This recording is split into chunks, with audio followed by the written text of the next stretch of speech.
Oh,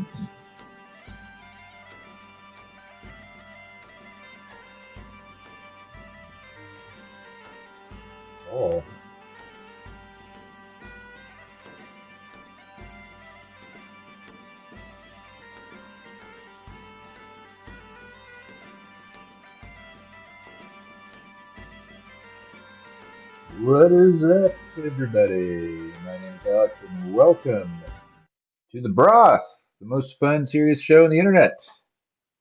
We're here live in the Cauldron, and today we're going to talk about medieval France, the eldest daughter of the church. Freaking amazing stuff. I'm working on this project, and an amazing, delightful side effect is I have to learn a lot about stuff like medieval France. And it's just confirming what I knew. And I mean, I'm learning a lot of new stuff, but it's confirming my idea that our own history and the Christian West is far more amazing than anything that George R. Martin or any other obese theater kid could come up with in their wildest dreams. And we're going to talk about some of it. Um, Yeah, I thought about naming this "Water in the Drought" because there's people are going without their usual content. Yeah, send them my way, man. So yeah, the eldest daughter of the church, France, incredible, rich history, very Catholic, very cool. So we'll get into it a little bit. After that, I will talk about. Um, the Dave Portnoy crash out. Now, I barely know who this guy is, but I know what's going on here. And so all I sort of know is somebody, he's having bottle service at some club. He's like a big shot sports betting guy, I guess. And somebody sent him I don't know how this works exactly because I don't like setting my money on fire. But I guess in bottle service, you can pay to have a message sent to a booth or something. And so somebody sent a sign that said "F the Jews," and bro's having a meltdown about it. Um, yes, fragility on display. But growing up half Ashkenazi and in some amongst some Jews. I know I understand the psychology behind this, and we're going to get into that a bit. Should be fun. I'm going to react to his videos for the first time. They're short, but apparently he's very upset and is seeking revenge. So that'll be interesting.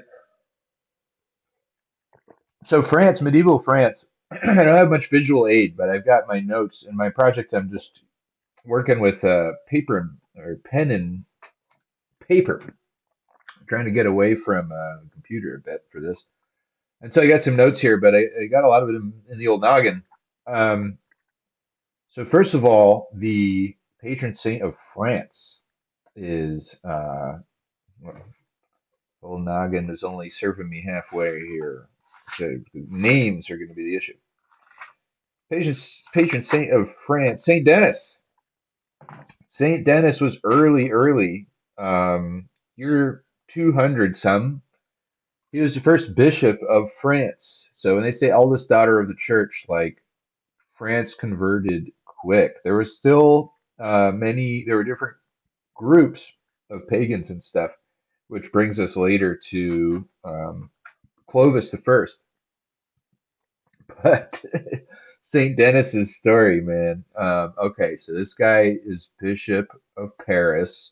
It's early in the church, and I believe it was the Romans cut his head off, and the story goes that he calmly got up and picked up his own head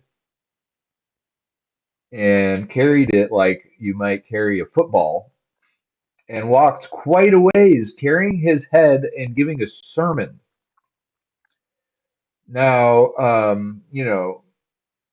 call me a weirdo, but I tend to believe stories like this.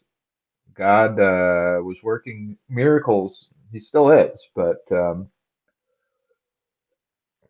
way I came to my belief system and finding Catholicism was very much through getting a degree in anthropology, and as I did lots of research into other cultures in the world, coming to understand that myths all over the world are based on true stories. They're not 100% true, and not 100% of them are based on true stories. But that was definitely a common thread, and Christianity was basically the last one that I was willing to give a fair shake, and then I did. And it was like this explains everything, particularly Catholicism. So yeah, that is the great Saint Denis, Saint Denis, and he is associated also with the Oriflamme, and that is, and I'll show you, freaking cool. I was telling my viewer here about it yesterday. So I gotta put battle like so. That's not usually how it is described. So let's see if I can find that kind of. So it's a banner. Here we go. Like all this art is freaking awesome. The French perfected. They call it the. What do they call it? The glorified text or something. That's not quite what it's called. Like I said, the names of things are going to be a struggle continuously. But these writings where with like beautiful calligraphy and the first letter done up all nice, they were the best at that, among other things. That's stained glass windows and Gothic architecture. I love how in millennial reign, medieval Europe, each people had certain things that they just shined above everybody in. So here we have this banner, and it's on this. The relic was the gold spire, this pike, and so they'd fly a red banner on it, and it meant they would only bring this out like when there was a really serious battle, like they really needed to win or it was really important. And so sometimes it would be you wouldn't see it for decades or maybe hundreds of years. And what it meant was A, they were like God was on their side, and B, that they were going to take no prisoners. And so if you're on the other side, a lot of times in medieval battle, and this was a very Europeans fighting amongst Europeans, there's a lot of chivalry, sort of rules of engagement, and they would take hostages. And they would particularly want to take hostages of the other nobles because you get a hefty sum. And but it wasn't always that way. And when they flew that banner, you'd be on the other side. You could be a noble, and you'd realize, oh, like I'm. It is not unlikely that I am dying today, and it was very intimidating. And they also the medieval French. So there's several periods. I'm not going to get too into the different periods, but there's the early times with King Clovis. He was the first king. This is a couple hundred years after Saint Denis. And then there's the Merovingians, and then there's a couple other dynasties. Put my phone on do not disturb. And I haven't teased out what is when exactly. I'm not super big on like I don't get super autistic about dates, but go a lot more on vibes. But to say they had a war cry, and the war cry was freaking cool. The French were the most winning. Um, they're the most winning fighters in world history. People have. I had no clue of this. The percentage of the battles they fought a lot, and the percentages of them that they won is like a better win loss record than freaking anybody. So let me find this battle cry, very French.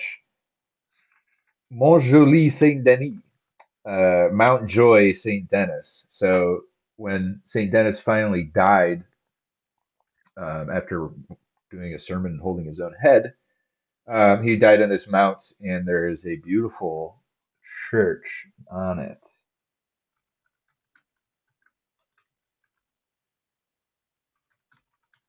Very, yeah, like pretty spectacular. So, yeah, they would cry. Basically, Saint Denis, my joy, and apparently that was really scary to people.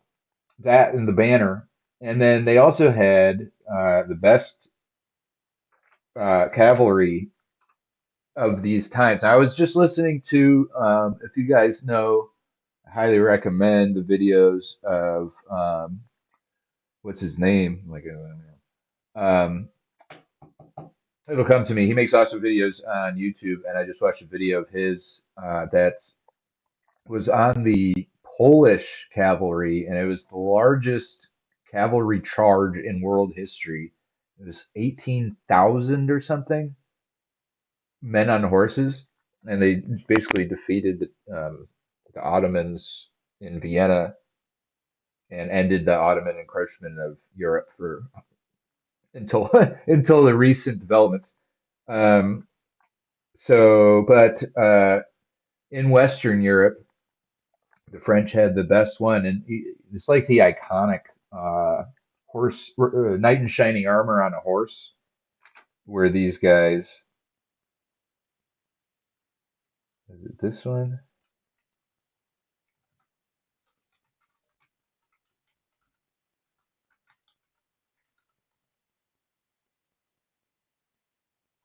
That's freaking awesome. Okay, no, that's those are 12 legendary knights, and they were similar to they were like a type of or like a smaller group. Um, Probably should have looked over my notes before I started, but we're gonna get into it.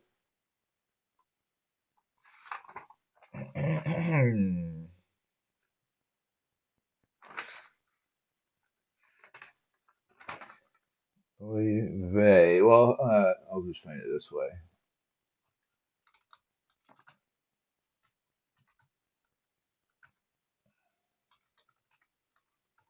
This was my favorite thing ever. When I was a kid, I would go to my dad would take me to the art museum, and we'd see these guys, and particularly when they're on the horse and the horse has armor like this. So the French had these guys, and they were the nobles.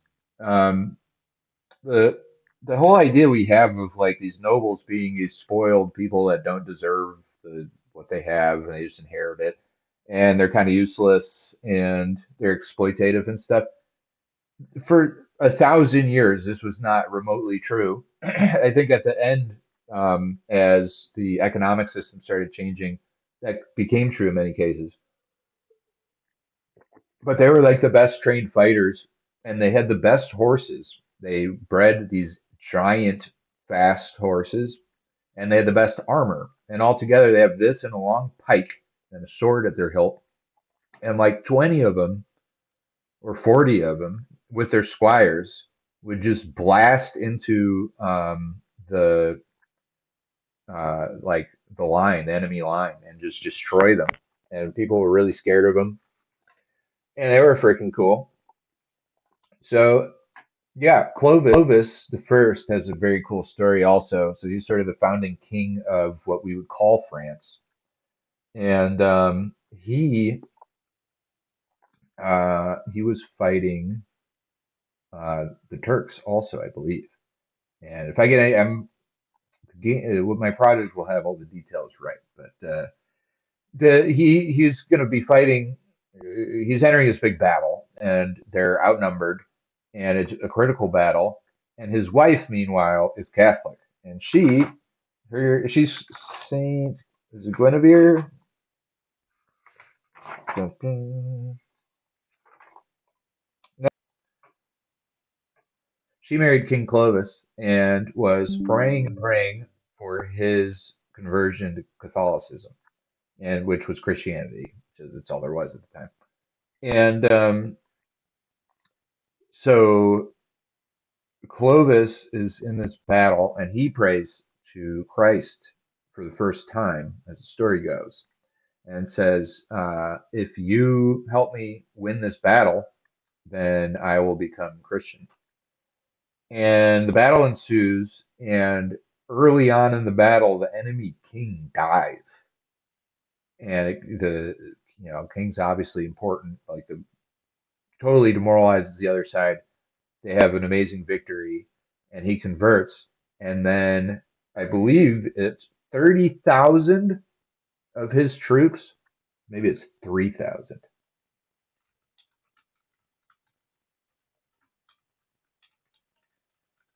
Certainly, thousands of his troops convert on the spot, and France becomes Christian essentially. Uh, Super cool.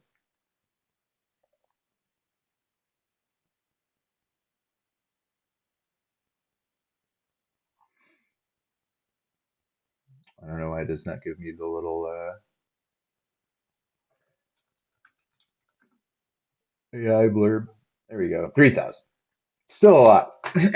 um, so that's King Clovis, and then he had a whole reign, which was cool. And so then Charlemagne comes later, um, and Joan of Arc comes later, and then and after that, King Saint Louis the Ninth.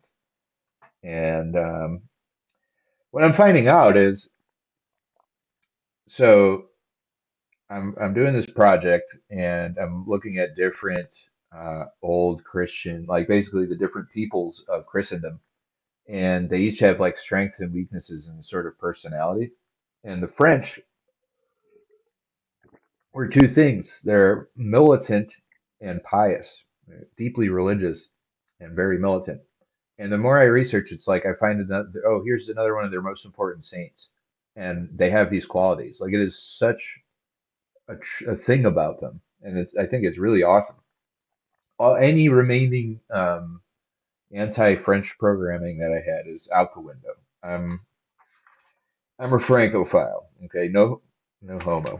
That's a stupid joke, but so relics. They have some awesome relics as well. King Saint Louis. This is Saint Louis the Ninth. He was like the relic gatherer. That's part of why was a saint. But he lived a saintly life. He was involved in, I believe, the Sixth and Seventh Crusade. I read two firsthand accounts about him a couple years ago, and his whole story is amazing. So they go to try to reclaim the Holy Land. He ends up basically mired in Egypt, and he gets deathly ill. And imagine being like in like a war camp, and you're the king, and you're in charge of everybody, and for like a month you're like on your deathbed practically. And so he's praying to God, and he gets captured by the Turks, and they are like, "We're going to torture you to death. So here's what you need to do. You need to give us these lands, and you need to give us this big sum of money. Order your wife to give you this, send all this money, and give us these lands." And he goes, "I those lands belong to my people and the lords of my kingdom. So it's not my land to give. So I can't promise you that." And also, I don't know how you guys do things, but we actually don't bark orders at our wives. I'll tell her the situation, and they can't believe this, that none of this. Now, I mean, they did live by the biblical structure of authority, but it's similar to like Jesus doesn't, uh, command us. Jesus does command us, but like it's not a dictatorship. The whole thing isn't a dictatorship. It's a structure of authority with free will. And so anyway, they do torture him, and he's already deathly ill. And eventually, they realize like they're not going to get anything if they kill him. And so he says, "Look, I'll go back and I'll send you guys the money." And of course, they don't believe he's going to do that because who would do that? And he does they let him go, and his men take him home, and then they get caught in a huge storm on the way, and they almost crash on some rocks, and they end up like getting attacked by some other boats. And when this happens, for like I think it's like the fourth time that this is mentioned, and this is a first-hand account, by the way. There's two people. One person was like a priest that was with him the entire time, and the other guy was like a lower noble who promised to write down all of this stuff. Um, he had this thing that he would say because so they would say, you know, Your Highness, this is an extremely dangerous situation. We got to get you the heck out of here. And he would say, I'm sure my men value their lives as much as I do. This is like, you know, top, such a perfect example of Christian uh, kingship of authority. So then they get back and finally, and their money is depleted because of the Crusades and stuff, and he still gets the money together and sends it because he gave his word. And that story went around the Ottomans and such for quite a while. Of like these are different type of people. And after all of that, he already was a very pious and humble king. And along the way, I believe he was at great expense negotiating and acquiring artifacts for France. Some of them had belonged to France before and been stolen. Some of them had been lost. But he is why the French have. If I get any details wrong, don't kill me. I'm weaving the thread here. I'm doing the best I can. But he is why they have the crown of thorns, and the crown of thorns lives at Notre Dame. The crown of thorns doesn't get much more of a amazing relic than that. They also have um, this amazing thing, this relic that the king did not get, but was given by heaven. So I have here this little beautiful little bottle of holy water that my wife got for me. And you might call this an ampulla. And you know, an ampulla is a little container that has something, a sacramental liquid in it. It'd be holy water or oil that you use to anoint. And when Charlemagne became crowned emperor by the Pope, they anointed him with oil. This was done for 1,000 years or more in France out of the Holy Ampulla. The Holy Ampulla was delivered to the French by a dove from heaven. Take that for what you will. Certainly, the Lord is capable of doing such things. And so they had that, and this was part of their system of divine right. Is anytime they ordinate a new king, they would anoint him with oil. And as the story goes, the oil would never run out. It was delivered from heaven with however much oil in it, and they used it for centuries, and they never refilled it. So that's freaking awesome. Um, I love that. You know, when you're an adult and you start getting interested in something that you were super into when you were a child, but you're like into it as an adult now, and it's like actually way richer and more exciting. That's what's been happening to me with these studies, and I'm just loving life right now. Between, you know, the guy carrying his head, like, come on. Um, so yeah, what else do I have for you?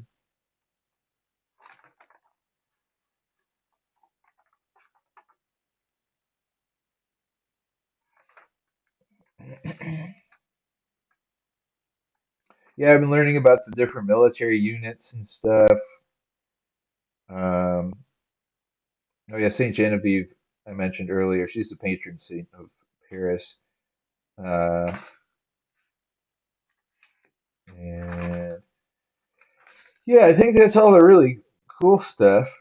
Definitely going to be learning more, learning about their system of government and whatnot. I saw an interesting video recently that was talking about how our idea of what feudalism is was basically made up by Karl Marx, and that like there used to be two competing schools of thought in teaching feudalism, and there was Marx and Marxists who described it as like a set economic system of oppression, of course.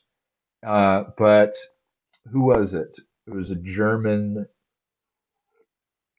famous German thinker, uh, who's who was arguing like feudalism wasn't really a system. There wasn't really something that you could name. It wasn't really something that existed exactly, and that the reality it was much more organic and fluid and dynamic, and uh, it was less rigid in like who was running what over time, and it was also less rigid than we were told in terms of like the ability for a commoner to rise to prominence. So like so I was telling my wife this and she had a Christian education, so she was like, "Oh, that's how I was taught it." I was like, "Okay, so this is for this is for people like me who went to public school." We were always taught like uh, that the nobles it was just purely hereditary, and that you were either a noble or a serf. There was actually like several different categories of people, and they would change. And there, a lot of the nobles were given land because of their bravery in battle. That was happening all the time, and so there was new families created. In an earlier video, I kind of gave the scenario of how there was meritocracy back then, and that if you became like a really skilled smith and you could build create a beautiful set of armor for the king, for your local lord, and then it gets noticed by the king, and then you're making the most beautiful stuff, they'll give you land and you can become a lord. But mostly it was happening through bravery. I can't, it sounds like heaven to me. I I was in my research I want to still trying to learn about like the peasant life, and I was using AI, and I was like, paint me a picture of like the ideal peasant woman as a wife. The woman that every peasant would be blessed to marry. And gave this description of like, she would be active in the community, bear many children. She'd have these skills at the home. She would be, you know, um, respected in the town, blah blah blah. And I was just like, man, it sounds like absolute heaven compared to this little season that we live in. So yeah, I'm having an absolute blast. None of this in France, all the absolute monarchy, what people think of for medieval times, didn't happen until late in the game most places. So like the absolute monarchy in France didn't exist until not that long before the French Revolution. And before that there was this balance where like the lords had a lot of power locally, and the church had a lot of power, and was a system of governance. They used to call Paris the New Rome after the fall of the Western Roman Empire.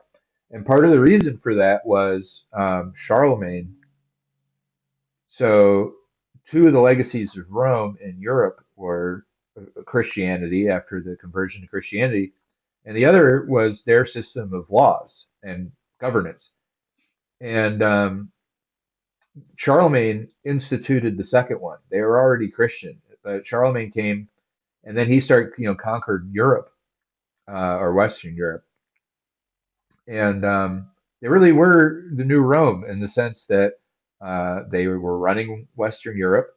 They were Christian and they were using the Roman system of governance. And so then the Holy Roman Empire, when they say, what is the atheist French guy? the French do produce some insufferable atheists and stuff.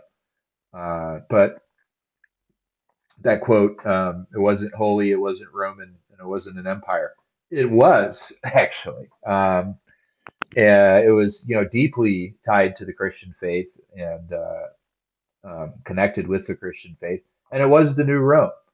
And obviously, it was an empire. They ruled over people that they weren't where they weren't from. I think that's what you call that. So yeah, that's that. I'll I'll let you know more in the next week as I learn more. I'm getting pretty close to like my first draft with this, and then I'm going to move on to either Christian Rome and the Italians or Byzantium. I'm not sure which I'm going to try to tackle next.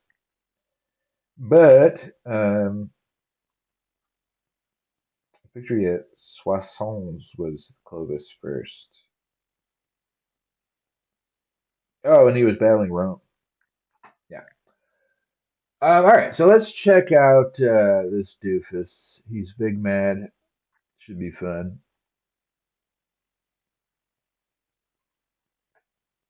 Okay, so here we are.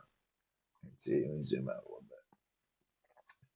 Thank you guys for joining me. I'm loving the weeklies.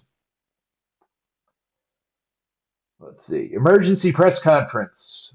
There was a F the Jews sign at our Philly bar last night. I'm shaking. I'm so mad. All right, emergency press conference time. So I'm getting ready to go to the Bet Gala, and all of a sudden my phone, the last hour or two, my phone's fucking blowing up. Our bar in Philadelphia, Barstool Sampson Street, usually a great fucking bar. You know, bottle service, people buy drinks. You get a sign. There was a sign yesterday that said, fuck the Jews. I've been shaking. I've been so fucking mad for the last 2 hours. Like, I instantly got on. This is why the emergency press conference was late, because I was so over the top. It's like, I'm going to fucking make it my life fucking mission to ruin these people. Like, I'm coming to your throat. I'm never ending. And I just sat, and for the last 2 hours, I have been on the trail. Trust me, I've been on the trail. You think I'm going to put up with this shit at my bar? So I've been hunting. So he owns the bar. What? Hunting down I don't know what to put this. waitresses, the table who did it, and everything you can fucking name. Because I want fucking consequences for fucking actions. So I'm not just sitting back like, oh, what are you gonna know? Trust me.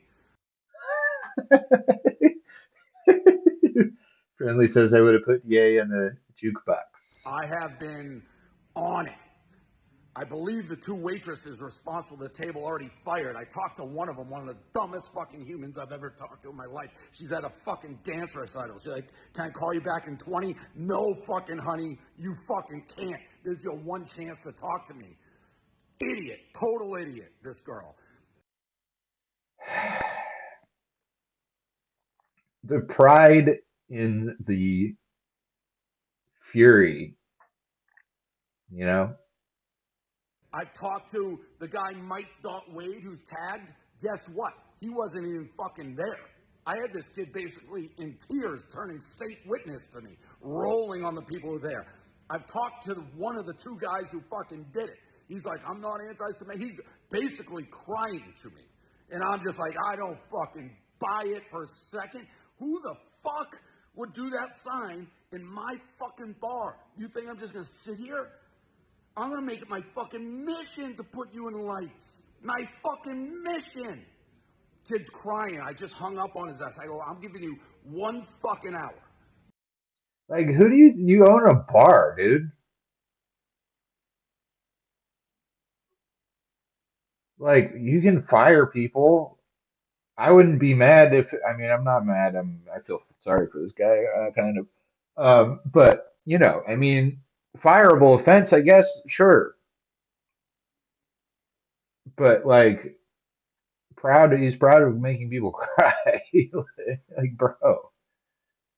Imagine working for 1 someone. fucking hour. 2 kids go to temple. Tell me, how do I make this fucking right before I go fucking ape shit? You want to take anti-Semitism classes, you want to do whatever. You make it feel right. I don't need your fucking tears. Right. So this is the thing. In Christianity, we believe that forgiveness is giving grace, right? And it's um, in the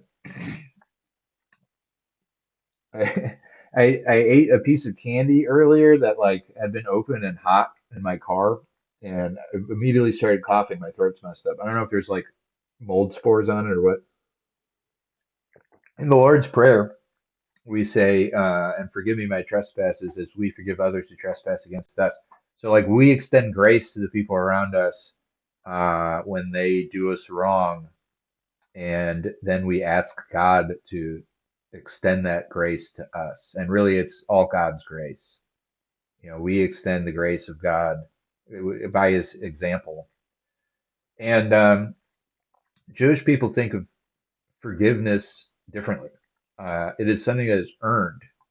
So when you see like, remember when Kyrie Irving um, posted a link to a documentary that's on Amazon, and he had to give a bunch of money to a Jewish organization. He had to go on like an apology tour. He had to talk with a bunch of rabbis and stuff. This is all like earning, it's like salvation through works, right? No grace. Um, and I will kind of step into this guy's shoes a little bit because this isn't just a hating on people. The Mike Wade kid wasn't even fucking there. Wasn't in the bar. We got the footage. He's not even fucking bar. Trust me, they're pulling the footage. They're doing this. I'm 20 steps ahead. I'm using everything. I'm like, I am going to come for your fucking throat unless you give me answers. The two girls at the bar Like, bro, it made a joke in poor taste, I guess.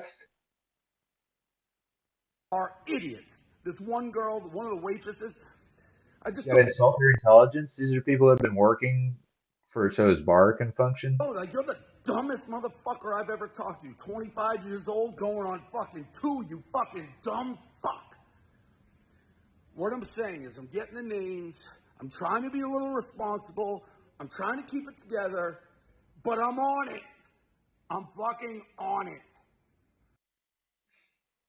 Okay. So, let's see. Somebody deleted something here. I'm all over this. Mike Wade wasn't there. Mokan, I obviously don't know who these people are. Mokan most certainly was. The two bottle service girls who did it have already been fired. I talked to Wade. He was crying. I had Mokan's cell and talked to his buddy who did it. I gave them an hour to make it right, whether it be anti-Semitism classes, etc. All right, emergency press conference time. I'm not up to snuff. I'll put them all in lights. What does that mean? All right. It reminds me a little bit. It's funny because this is actually like generally a positive story I have. So I've mentioned this before. I went to this like leftist Zionist summer camp growing up. Um, People don't know these people exist, but basically there's funding for these summer camps to try to get because generally speaking, the lefty Jews are not super strong Zionists. They support Israel and stuff, but they're not nationalists. They're sort of communists and whatnot. But these people, the people I went to the summer camp with, are like secular Jews for the most part. Some of them went to synagogue. One of the girls that I went with ended up becoming a rabbi. And I've said this before. I'll say it again. Lovely people. Now you get them pissed off like this. They might not be so lovely, but people that I really love, and I loved going there. And but like any group of people, there are issues, and there I imagine the Christian summer camp, you still have teenagers and you still have problems, but you have like the correct and true moral framework that is guiding the principles, and we didn't have that.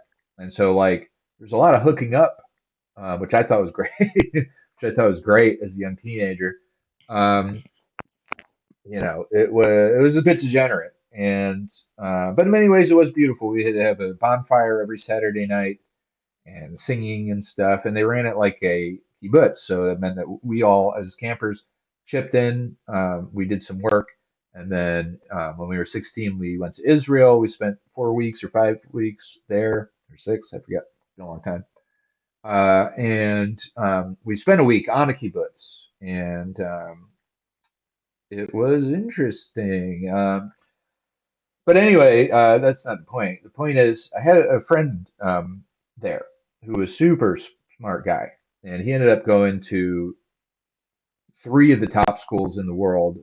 No, two of them, and now he runs a Jewish library at one of the top schools, Ivy League schools in the country.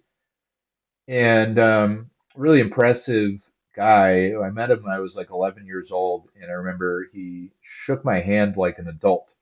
Hey, how you doing? Name so and so. Good to meet you. I was like, what? Like I didn't have that level of like conducting myself at all. And he was really funny. He was super into David Letterman, and the guy just had the ability to like get people to do stuff. He's just sort of natural leadership qualities. But he also we would do these comedy skits, and like his goal was to make people cry, and he had made a couple of girls cry mocking them with these comedy skits, and he was really proud of it. And it sort of reminds me of this. It's just like there's something missing in, I mean, Christ is what it is. There's something missing in the moral framework, and it's Christ. And it leads to things like this. And so I see this where he's like proud of making the person cry on the phone. And this is like he's furious. With my friend, it wasn't like that, but it wasn't like everybody agreed at the camp. Like we're all Jewish, we agree that it's something to be proud of. Like some people would be mad, really mad at him and stuff. But I don't know. It just is interesting. It made me think of that. Um, so that's one way that I can sort of relate. And then the other way is just how Jews are taught to feel so threatened. That it's like that sign is not a joke. That sign starts the next Holocaust, right? Um, it's not funny. And you see this with other minorities as well, and it is sort of imposed on them in a sense. I mean, with the Jewish people, it's imposed with on them by powerful. So, so it's obviously an overreaction, but like we can have some understanding of where it's coming from. It's not an excuse for this type of behavior by any means. Just trying to step into his shoes a little bit. So, and I mean, in some sense, this guy's just an asshole.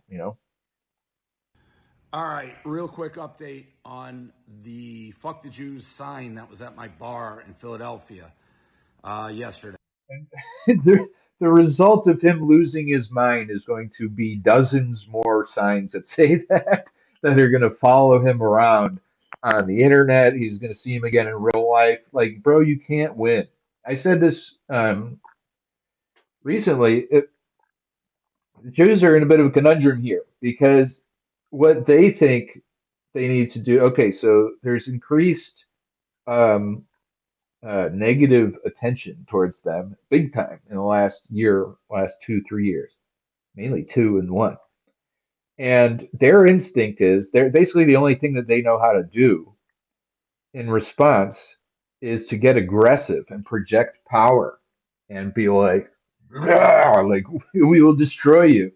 But them doing that in small ways and big ways, from like Harley Pasternak threatening to drug Ye into a stupor to Gaza, is what's causing it, right? Like people and then that and people noticing like how much power these people actually have.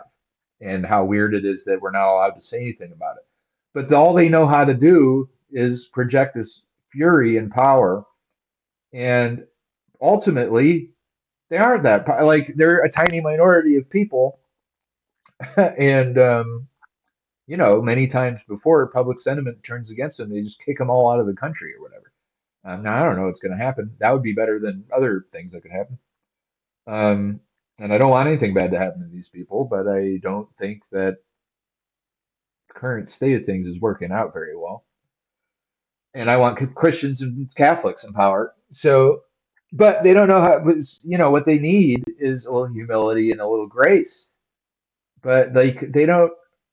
Is it? I don't want to get this. Is it humility that there's no Hebrew word for? Accountability. Come on. I think, you'd think after, well, no, it's just always not fair, you know? Um, so, yeah, okay, let's see what he has to say here. 2 hours ago, he literally could have cooked an egg on my head. That's how much steam and heat I had come out of my ears. Wow. And the more I thought about it, it's like these are young fucking morons who did this.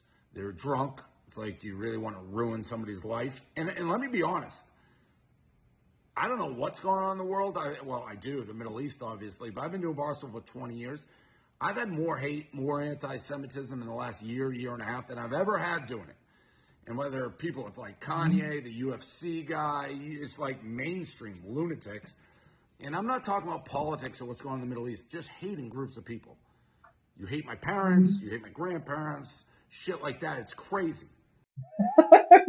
Bro, people are upset that their tax dollars just murdered a lot of children. We had to watch it on the internet. He brings up Gaza and the politics, like almost like he's going to make a connection here, and he's like, "Well, it's not politics. It's irrational hatred. It's not like I'm almost about to come up with accountability, the concept, and then there's just an empty space where that word is supposed to be. Come on, guys. This is why they just this is why we pray for them to convert to Christianity. Like we don't want bad things to happen to these people. I do not hate this guy. I don't hate anybody. Um, but I'm going to point out that this sort of behavior is not normal. I didn't read the top. I'm sending the people who ordered the F Jews sign at my bar to Auschwitz to learn about the Holocaust, rather than ruin a couple 20-year-olds' lives. Maybe this can be used as a teaching moment. That I imagine he thinks is giving grace. So, yeah, my initial reaction was like, I'm going to fucking burn these people to the ground, their families, everything. And it's like, you know what? Maybe that's not the best. Their families, their kids, there's no such thing as an innocent uh, baby of the bartender who was at the bar when this atrocity happened. Remember what day was this? Remember May the 4th. May the 4th will become a Jewish holiday, and for 1,000 years there will be lamenting and fetching and plots for revenge. Course of action. Maybe I can use this as a teaching moment. And like before people Finley says, watch him get the free trip only to ask about the wooden doors. just are like, fuck the Jews or any group and the hate, let's try to like turn a hideous and And then spend the rest of the time at the German pubs drinking big steins of beer and singing Erica. incident into maybe a learning experience, as cliche and very unlike me. But I talked to both the culprits who I know are super involved in it. talk to the families. I'm sending these kids to Super involved. People are the culprits that are super involved in the sign. Auschwitz. They've agreed In the uh what are those things called? Oh geez. Um the little vis-a-vis the little whiteboard to sign. go. That's, of course, Like, bro, it's a whiteboard, the bro. Holocaust concentration camps. Been in touch with the Crafts, who run the anti-hate group. We're going to send these kids to Auschwitz, and they're going to do a tour. I feel like he enjoys how it sounds sending them to Auschwitz. Like as it's as if they're going to he's going to gas the kids. Like obviously he doesn't mean that, but just every time he says it, it's now we're going to send you. Of the concentration camps in Germany, and hopefully learn something, and maybe Oh, like their lives aren't ruined, and they think twice, and more importantly, other people like see it's not just like words you're throwing around. So to me, that's a fair what does it have to do with it, outcome of dude? this event. The two waitresses You're a who rich worked at our guy place with fired. One of them so a dumb, bar. Kelly, just the dumbest human I've ever talked to. And I don't know if she thought she was making a political statement, but it was basically her alone. Didn't go to a manager. Kind of forced another girl to do it. She should have said no, but the other girl put up a fight. Those two girls are fired, but more importantly, the people who ordered these signs, they have agreed. I'm going to pay for it. We're going to send them to Germany, to Auschwitz, and learn a little bit about history, and hopefully, get educated and use this as a teaching moment, not just for them, but maybe for everybody. So that's where we're at. So for everyone like who wants these kids' lives to be ruined, I think you can lay off, and I think this is a fair fucking trade. Well, I guess we give him credit for that. All right, I real quick suppose. update on the "fuck the Jews" sign that was at my.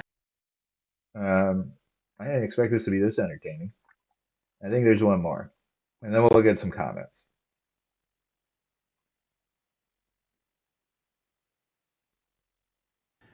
I First of all, what time is it? It is 7:15.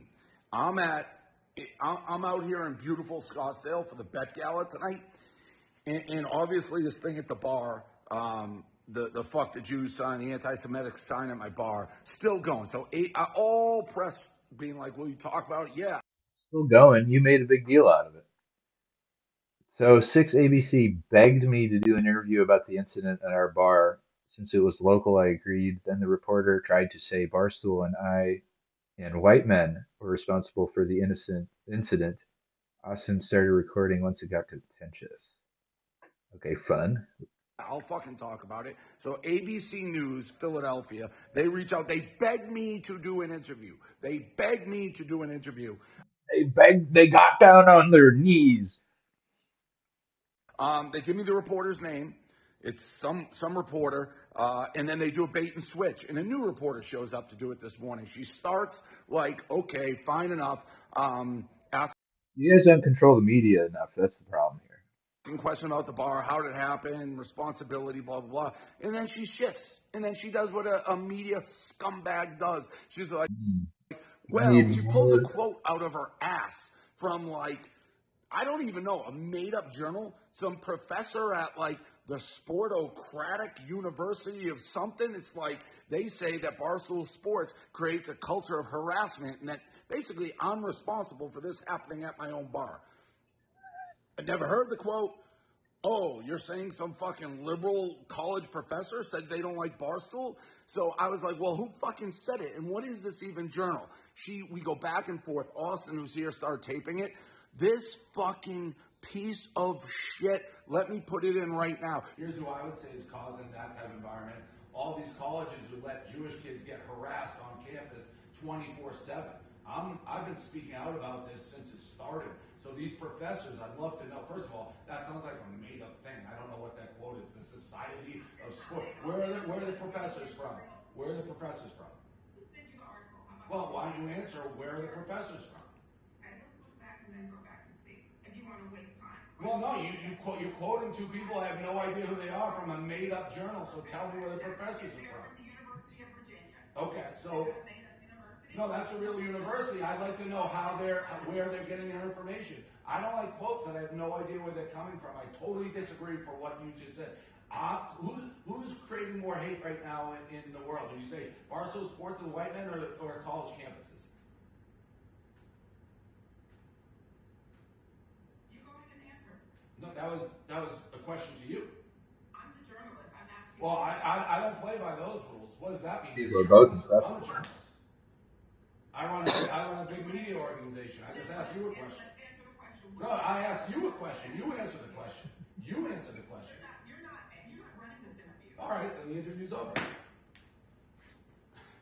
Fucking asshole.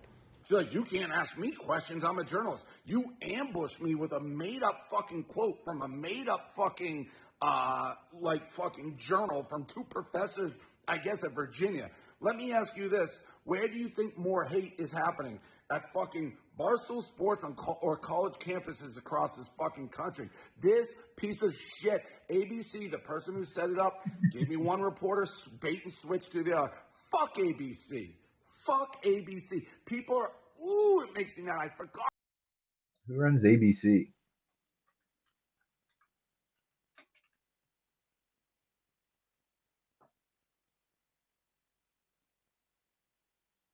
That's Alphabet.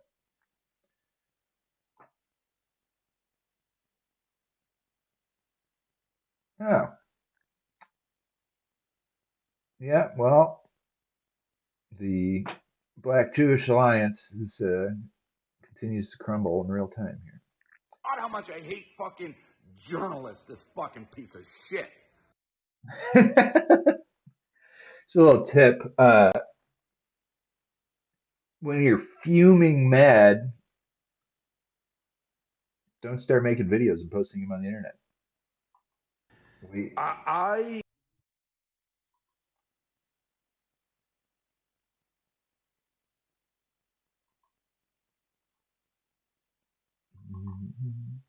go. This is going to be a fun one. Quick update: Mocan is no longer taking any responsibility or involvement for the F the Jews sign at Barstool Samson. Samson. Interesting name. He is basically luring up and blaming it all on his friend now, and is saying he was just a citizen journalist. It's a 180 from my convo with him yesterday. Needless to say, his trip to Poland has been revoked. That's right, Ashley. This is in Poland, not Germany, but they have good beer there too. All right, another update from the sign situation at Dang. Barstool Sampson Street, which I am so sick of dealing with, but obviously going to deal with. So last time I'm like, I thought about it. I'm going to send the two people responsible to Poland, to Auschwitz concentration camps, and try to make it a teaching lesson. I talked to both of them on the phone. Both of them took accountability. Both of them were like, yeah, we did this, and we're willing to go and try to learn. Well, then I see a now deleted, I think it was an Instagram or Snapchat story of one of the kids, Mo Khan, the one who posted the video. And he has this long speech, we'll put it in, claiming he was just being a citizen journalist. He was just I feel like the winners in this are white guys. Everybody else is attacking each other here. documenting his college life. He had nothing to do with the sign. Didn't buy it, had nothing to do with it, didn't even know what it was. He's just being a citizen journalist. Quite literally a 180 from when I talked to him. So I called up Mo. He presses record. It's a little message. Hey, this call is being recorded. He's like, I'm with my parents or whatever. I'm like, Mo, what's going on? Like, we need some accountability. You hand up, I did it, I fucked up, I'm stupid. Like, let's try to learn from this. And he's like, well, I had nothing to do with it. I felt pressured into admitting that I had anything to do with it. This is the kid who uploaded the video laughing and being like, fuck the Jews. The kid who uploaded to Instagram, he's like, well, my name's already out there. I'm like, yeah, hey, asshole, you fucking uploaded this to Instagram. I didn't put your fucking name out there. Other people got it because you uploaded it to Instagram. You had a good laugh about it. And he's like, no, it wasn't me. I would never do that. I'm like, well, I'm getting a million DMs about you, including like another anti-Semitic joke like six months ago. I'm like, how do you explain that one if you're not ever doing anything like that? He's like, well, I really won't be able to explain that. Maybe my parents can explain that. Your parents can explain the, like, how do you find a Jew? You throw a quarter on the floor joke? Not like, I mean, whatever, I have thick skin. Yes, hello. Yes, it is actually very funny. You see, let me explain the joke. You see, you people really like money.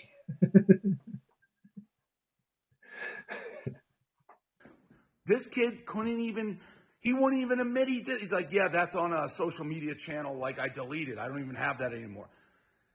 Buddy, what are you doing? I'm like trying to make this a teachable moment, throw a lifeline to a kid. He's like, well, I already got suspended from Temple Lifeline, bro, you're bullying the crap out of them.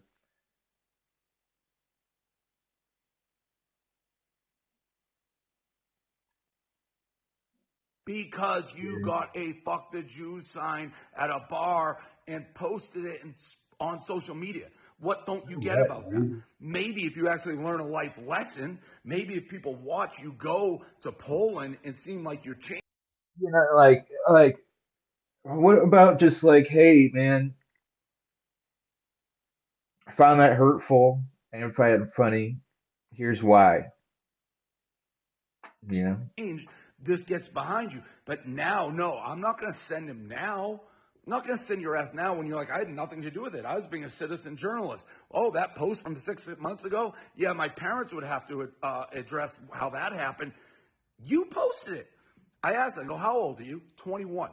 What are you, 21 going on 3? So I don't know what he thinks happened. It's You got really clear. A lot of judgment. people warn these kids just don't want to get in trouble. He's like, well, my name's out there. That's not about your name being out there at this point, kid, adult. It's about trying to learn something and make this a worthwhile so it's not a black mark that follows you the rest of your life. I don't need you lying. That kind of says it all, doesn't it? So he bullies this kid, he blows this whole story up, makes a huge deal out of it. He puts his name out there. The kid says, you know, my name is out there. I didn't have anything to do with this. And he's like, it's not about you having your name out there. It's about you having a teachable moment. So your life doesn't have to be ruined by you. Like it's like either you're the victim or you're in full control over this. You can't be both. Either you're the guy extending, uh, a hand of understanding, or you're trying to ruin his life. Like he's literally trying to do all of it at the same time.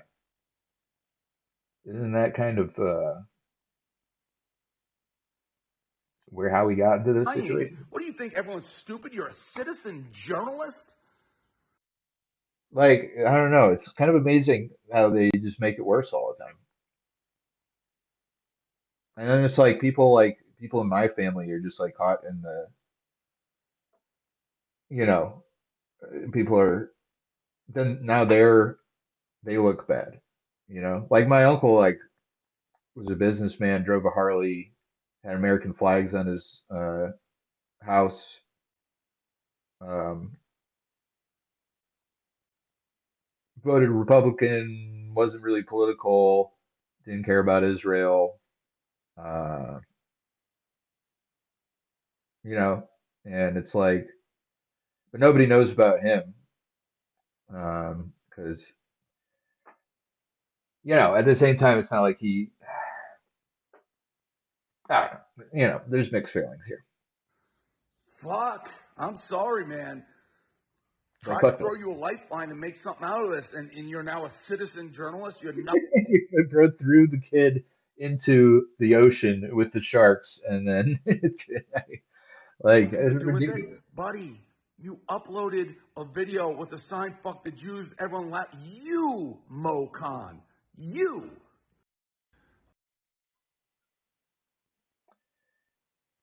Bro is literally so upset about the sign. Do we see the sign? I feel like we have to see the sign. Meanwhile, same hour that he's posting this.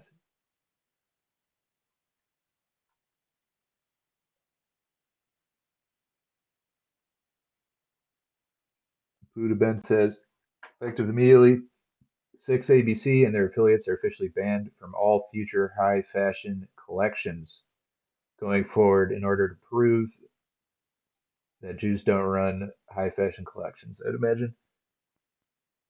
But bro, a decade, thousands of years.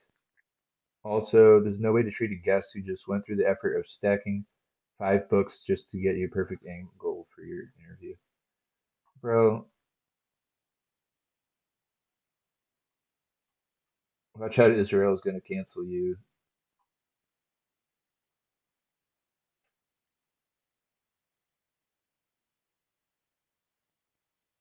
What is that?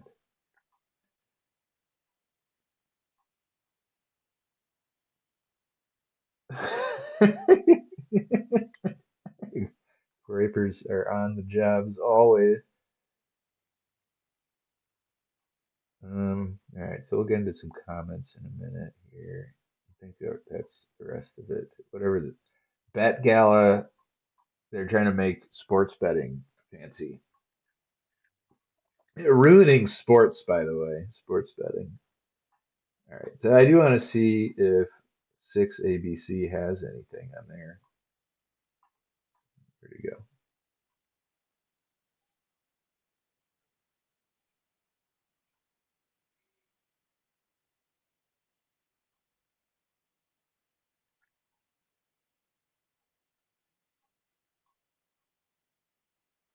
Let's see. Search Barstool.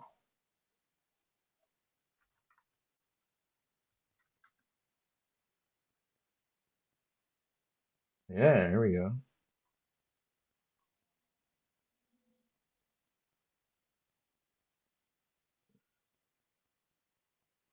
So that's from a couple years ago. All right, Temple student suspended. Anti-Semitic incident. The Anti-Defamation League is now conducting what it calls an evaluation of an anti-Semitic incident at a Center City bar. Temple University has suspended one student now. 2 employees at that bar have been fired, all after disturbing images surfaced online showing that sign displaying a hateful Horror. message. The sign appeared at Barstool Sansom Street over the weekend, prompting outrage. The bar's owner, Dave Portnoy, who is Jewish, personally investigated the incident, said he took action against his employees.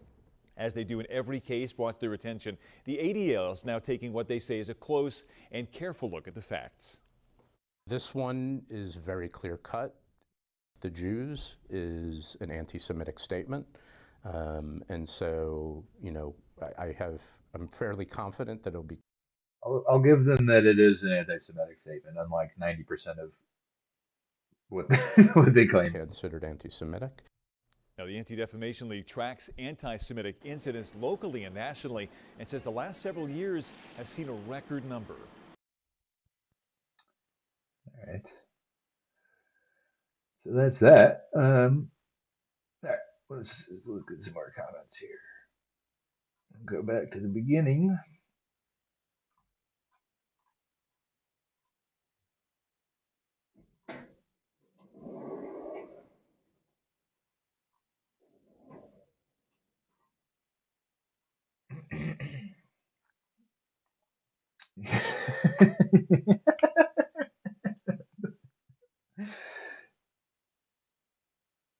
Oh man, I love my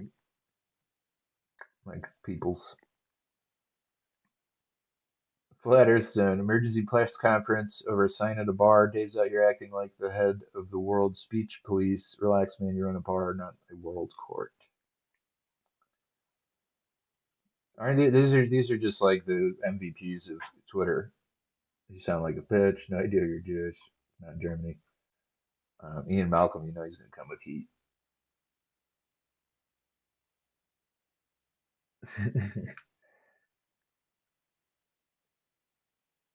Where is your outrage when Jews in the media cheer on the destruction and harassment of whites, or are you just a hypocritical degenerate?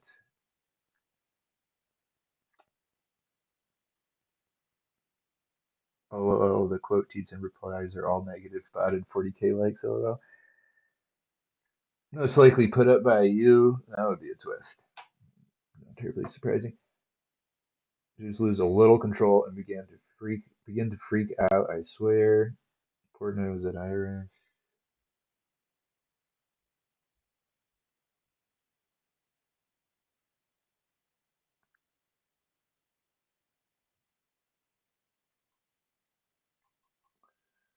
Yeah. Cancel culture, except for when it hurts your feelings. Yeah, bro is literally doing cancel culture. I mean, obviously.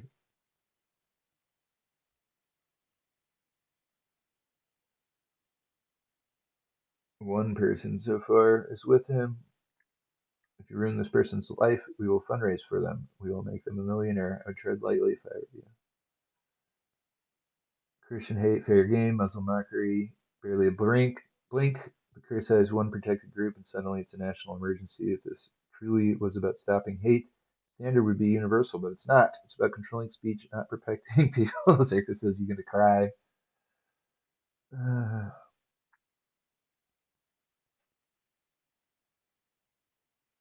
this guy has suggestions for more acts of contrition.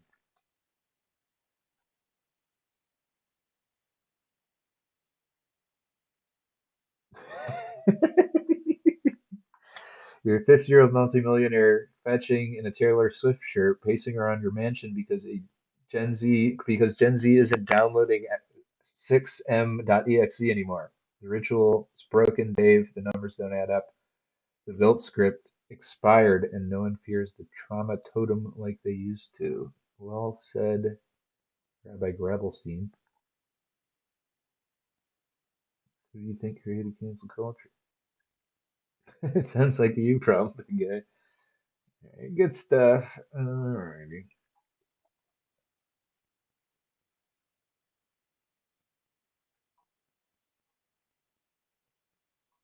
Yeah, pretty much it. Teach them about how Israel denies the Armenian Holocaust and how they lobbied the U.S. government to deny it as well. Then teach them about the real Holocaust, where the Bolsheviks mass murdered 30 to 60 million Christians. Then we can get over your overly inflated and since revised. Yeah,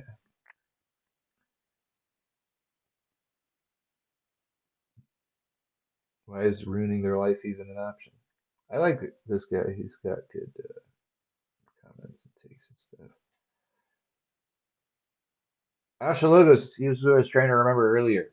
Um, Amazing history videos and video about the biggest cavalry charge of all time I listened to today. Freaking awesome.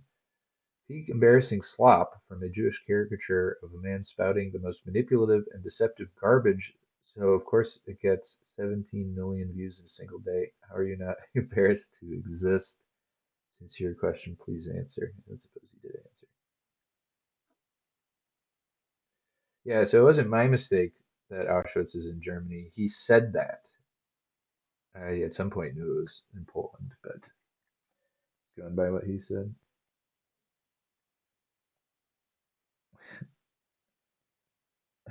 Yeah, sure, it's in Poland, you idiot. Alrighty, so that was fun. Imagine if we took this to the next level when we saw a BLM sign we didn't like.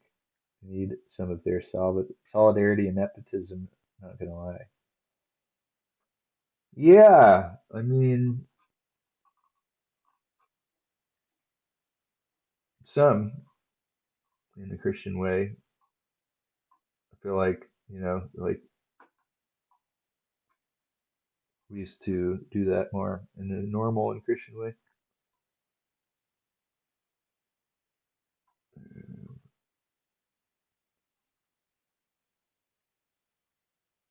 I know people want me to care about this, but I just got in a screaming match with ABC Philadelphia scumbag reporter who tried to blame me and Barstool and Whiteman for the sign. So he can't care about the Michigan coach who's suspended because he's seething. Okay.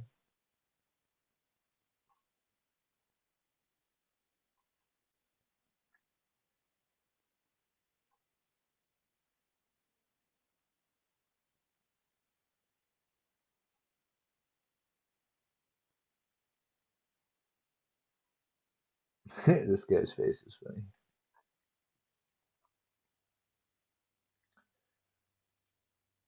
All right, let's see some more comments. Some is fair, yeah. See my question about Catholics going to a Jewish celebration or event as a learning experience. I think that'd be a good idea. No, I missed that. Would you recommend going to a Jewish celebration as a Catholic as a learning experience? Um, that's a good question. Let me think about that. Most of them aren't open to the public exactly. I know our friend Kyle went to check out a synagogue or something, and he did learn things. And I guess, I mean, in terms of optics and, respect for human beings, I would say, like, maybe in a respectful way. But they're very closed, it's a very closed religion. So it's not like,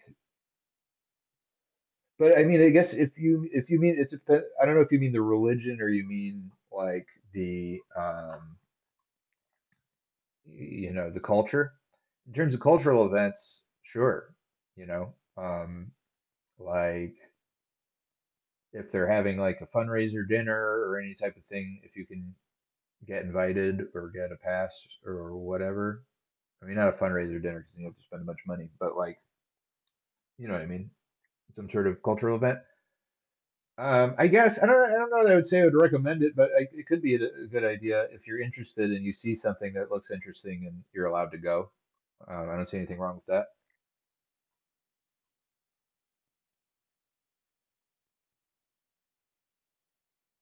This lady, man.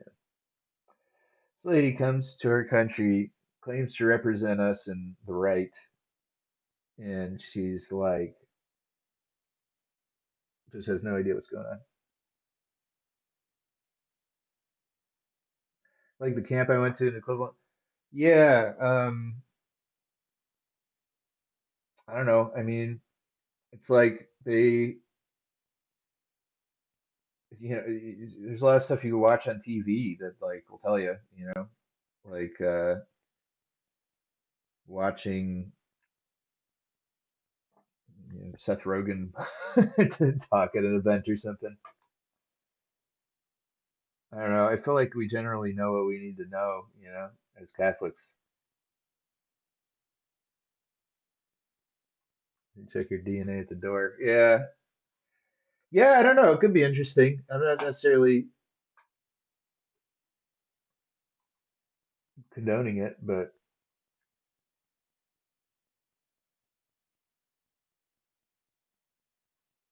it's just asking what's going to be with the Goyim when Mashiach comes. We have Jews. We have Jews. Will they be destroyed and annihilated? We have Jews. Someone asked, who cares? Okay. We have Jews. As a nation, they'll cease to exist. We have Jews. Even as individuals. Every individual, no survivors. Not only as a nation they'll cease to exist, even as individuals. As Goyim, they're gone. Their personality, as they exist b'fnei atzmam, as they would exist independently of Klal Yisrael, they don't exist. They're done. In modern terminology, they call it cultural genocide. There's a term for it by the progressives. It's called called cultural genocide. I can use the word genocide. There's the opinion who says the character Shays that they'll be annihilated, but they basically learn there's going to be cultural genocide. We have Jews. And you know what? The Goyim as they exist as Goyim, but that's done with. We have Jews. Batul Mavutul. He was hot, not gonna lie. Well, that was a fun episode, man. I enjoyed hanging out with you guys. Asking what's going to. I feel like if I look at Marcanos, it's gonna be more of the same stuff. Maybe we got some comedians, so I think this is the most recent. Oh, here's mine. It said, "WTF is wrong with you? Is a stupid sign. Leave those guys alone, maniac."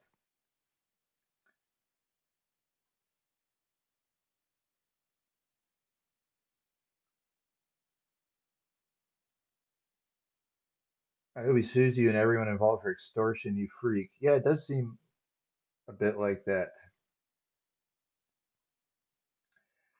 Oh yeah, so this whole thing happened.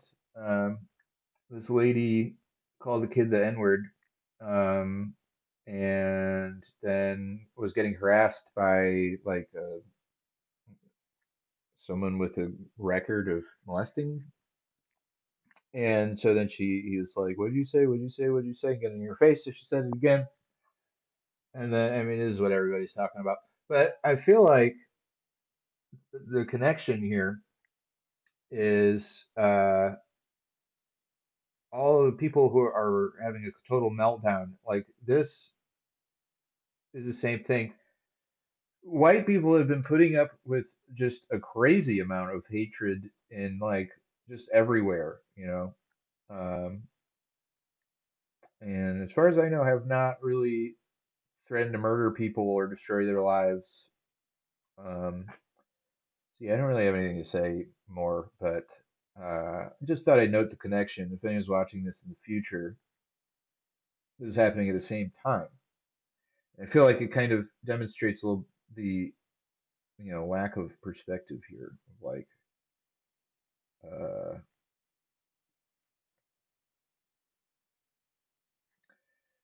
I don't know. Everybody should grow up a little bit, I guess. All right. Well, thank you guys. I love you. I'll see you next week. And yeah, have a great week. God bless.